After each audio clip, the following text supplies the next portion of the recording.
Hello दोस्तों, नमस्ते, प्रणाम। मैं आशा सरगम।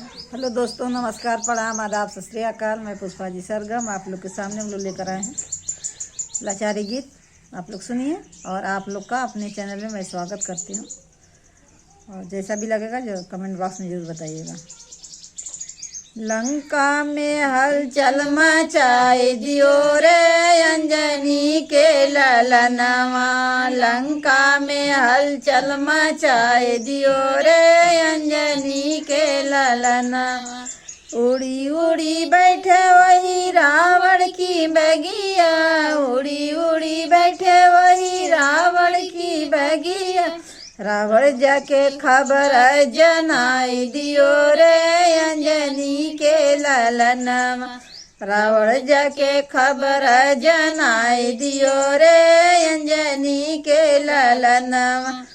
लंका में हलचल मचाए दियो रे अंजनी के ललनवा। लंका में हलचल मचाए दियो रे अंजनी के ललनवा। उड़ी उड़ी बैठे वही मेघनाथ की बगिया। उड़ी उड़ी बैठे वही मेघनाथ की बगिया। मेघनाथ जाके खबर जनाए दियो रे अंजनी के ललनवा। मेघनाथ जाके जनाए दियो रे अंजनी के ललनवा।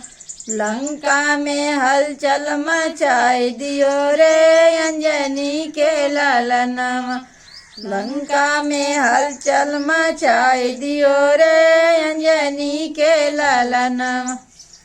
उड़ी उड़ी बैठे वही विभीषण की बगिया। उड़ी उड़ी बैठे वही विभीषण की बगिया। विभीषण ने खबर जनाए दियो रे अंजनी के ललनवा।